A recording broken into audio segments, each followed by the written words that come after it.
There is a quiet kind of suffering that strong people carry without ever talking about it.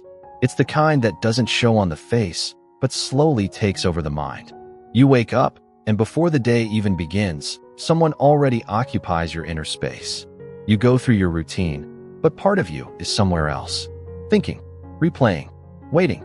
At some point, you realize something painful. You didn't just care too much, you may have taken too much of yourself and given it away. This isn't weakness. It's what happens when emotionally responsible people lose themselves while trying to hold on. If you feel like you've lost your balance, if you feel emotionally tired without knowing why, this is not about becoming cold. This is about learning how to return to yourself calmly, clearly, and without guilt. By the end of this, you won't feel rushed or forced. You'll feel steady, grounded, clear. Most people don't realize when attachment replaces love. Attachment feels intense, meaningful, and necessary, but underneath, it's often dependence. Your mood starts depending on someone else's attention. Your peace begins to rely on how they respond. Slowly, your identity shifts. You don't notice it at first. Your thoughts adjust around them. Your decisions bend around them. Your emotional center moves away from you. That's where confusion starts. You think you're being loyal, caring, invested. But emotionally, something else is happening: self-abandonment. The emotional cost is subtle but heavy. You stop listening to your inner signals. You tolerate uncertainty that drains you. You normalize imbalance. Detachment isn't rejection.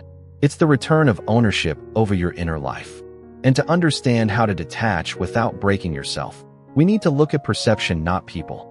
Stoic philosophy begins with a simple idea. Reality is neutral. Interpretation is not. What happens is rarely the true source of pain. What we tell ourselves about what happens, that's where suffering forms.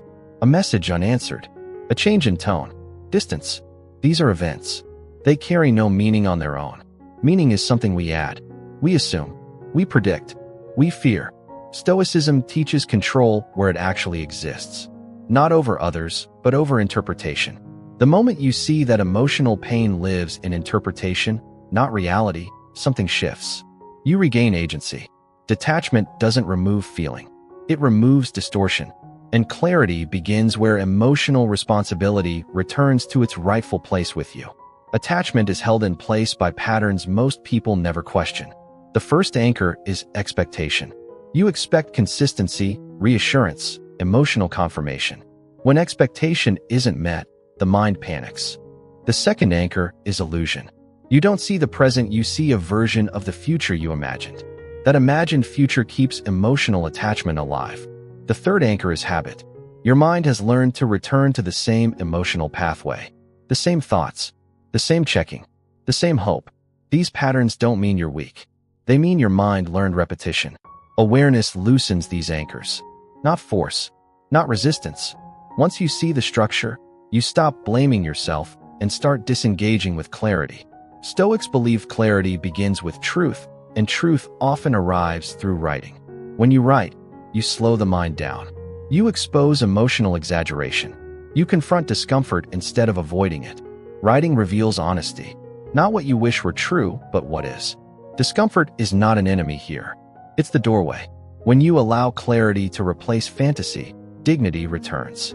You stop negotiating with illusions. Stillness creates honesty. Honesty creates freedom. This isn't about emotional suppression. It's about emotional alignment. Attachment survives on attention. Where attention goes, emotional energy follows. Where emotional energy flows, mental occupation forms.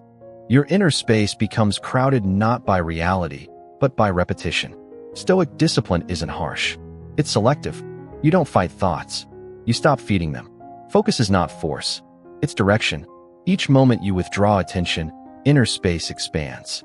Calm doesn't arrive dramatically, it settles quietly. And slowly, your mind learns it doesn't need to cling to stay safe. Reactivity feels automatic, but it isn't permanent. Between feeling and reaction, there is a pause. That pause is power. When emotion rises, label it. Name it. Don't judge it. Then reframe. What is actually happening and what am I adding? Every reaction contains a choice, even if it doesn't feel that way at first. Stoic strength isn't emotional numbness. It's conscious response. The more you pause, the weaker old patterns become. Agency returns quietly but completely. Attachment blurs identity. You don't disappear, you get absorbed. Stoic detachment rebuilds identity internally, not through validation, but through self-mastery. Discipline becomes grounding. Small, consistent actions restore internal alignment. Growth doesn't need emotional drama. It needs consistency. When identity is anchored internally, attachment loses its grip naturally. You don't chase freedom. You stabilize into it. Distance isn't punishment. It's perspective.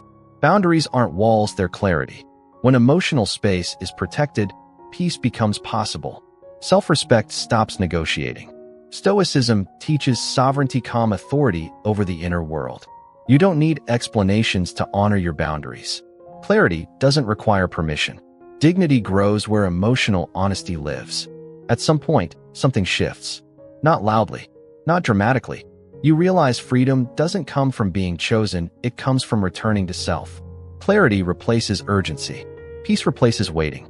And you understand this simple truth. The moment you stop trying to be held, you realize you were never truly lost. This isn't detachment from people. It's detachment from distortion. And with that, calm settles in.